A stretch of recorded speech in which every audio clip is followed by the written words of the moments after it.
Ah, ok.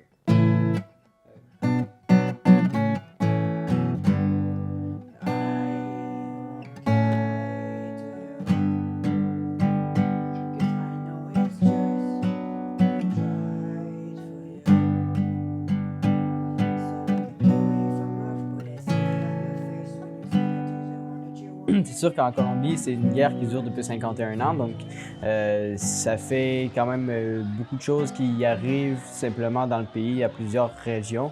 Moi, je suis né dans une région près de Bogota, donc où est-ce qu'il y a beaucoup de violence. Il peut arriver à tout moment, il peut arriver des attaques, des fusillades, des explosions, des tortures, des enlèvements. Donc, c'est plein de choses qui peuvent arriver dans mon pays. Finalement, donc c'est sûr que il arrive des choses. Il arrive des choses comme ça, puis moi, j'ai été victime de ces affaires-là, simplement.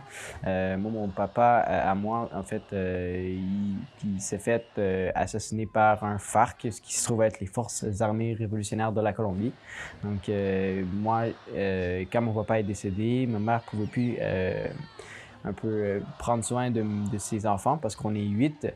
Donc, c'est beaucoup de charges. Puis moi, étant le nouveau-né avec ma sœur, on a dû quitter le noyau familial simplement pour aller en centre d'adoption. Donc, dans le centre d'adoption, excuse-moi, ça a été assez rude aussi parce que c'est un endroit, bien, ça reste en Colombie quand même, puis c'est un endroit où il peut y arriver des choses quand même.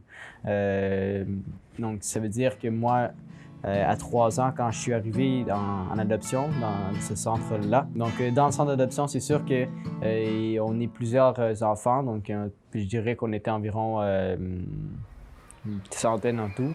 Donc, c'est sûr qu'il y a beaucoup de risques aussi parce qu'il y a des gens qui viennent dans l'orphelinat, excusez, je cherchais le mot là. Il y a des gens qui viennent dans l'orphelinat puis qui viennent enlever des enfants ou juste créer de la violence là, un peu pour rien ou je sais pas. Donc c'est sûr qu'il y a des choses de même qui peuvent arriver.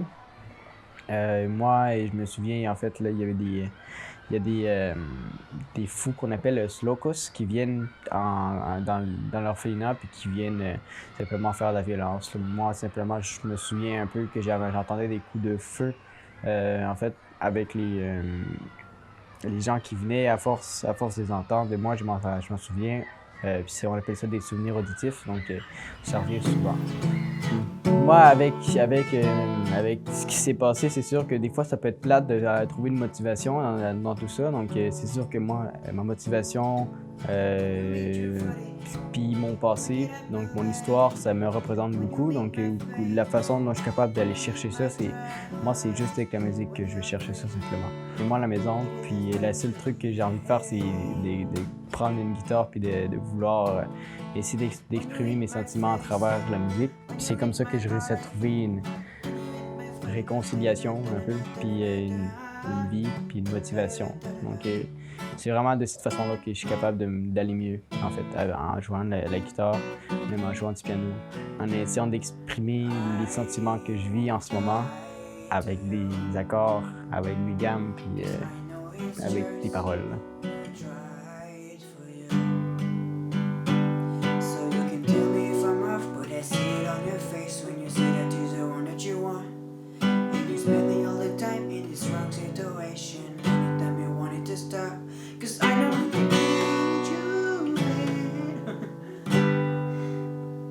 Ok, est-ce que je pousse la voix parce que des fois je peux pousser, hein?